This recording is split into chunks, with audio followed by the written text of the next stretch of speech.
Hey guys, tonight we're going on a little trip.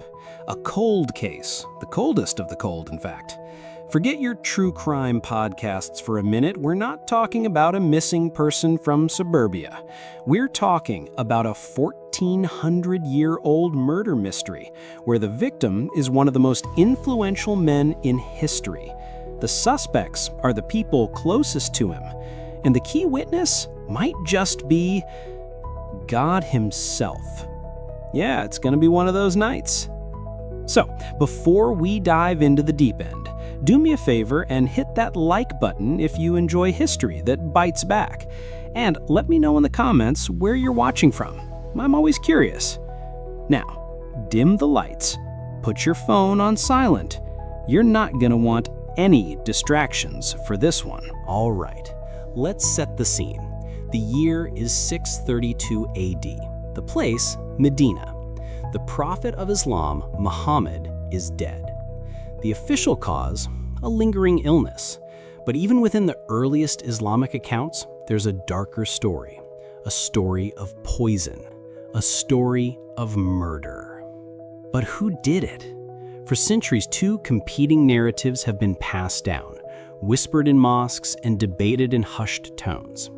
This isn't just a historical footnote, it's the 7th century equivalent of a Netflix docuseries, complete with warring families, political intrigue, and a divine prophecy that hangs over the entire investigation like a guillotine.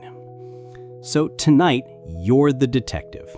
We're gonna sift through the ancient evidence, examine the suspects, and confront a question so explosive it could shake the very foundations of a world religion. Let's get into it. Our first stop is the fortress of Khaybar, a Jewish oasis conquered by Muhammad and his followers a few years before his death. Imagine the scene. The dust has barely settled from the battle. The air smells of sweat, sand, and blood. You're a victorious soldier invited to a celebratory feast. On the menu, roasted lamb. According to the most trusted collection of Sunni traditions, Sahih Bukhari, a Jewish woman named Zaynab bint al-Harith serves this meal to Muhammad. Her husband, father, and brother were all killed in the fighting. She has every reason to want revenge. And she gets it. The lamb is laced with a potent poison. Muhammad takes a bite.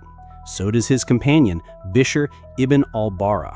The Hadith tells us that Bishr dies almost immediately, but Muhammad, after tasting it, spits it out. He survives for a while. The prophet himself, years later, while on his deathbed, would tell his favorite wife, Aisha, about the lingering agony of that meal.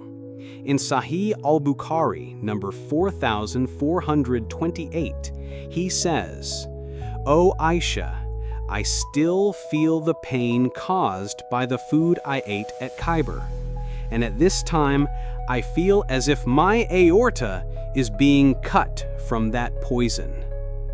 His aorta, the main artery of the heart. Remember that detail. Write it down, underline it, put a big red circle around it. Because that single, excruciating detail turns this entire case upside down. You see, Muhammad didn't just claim to be a prophet. He gave his followers a divine test, a way to know for certain if he was truly speaking for God, a fail-safe. And that fail-safe is written in the pages of the Qur'an itself. Now, let's look at the evidence that nobody seems to talk about. This is the part that complicates everything. In Surah 69, a chapter from the Meccan period, the Qur'an lays out the ultimate penalty for a false prophet. It says, "And if he had fabricated against us some of the sayings, we would certainly have seized him by the right hand. Then we would certainly have cut off his aorta." Let that sink in. The one and only method of execution Allah prescribes in the Quran for a false prophet is to, and I'm going to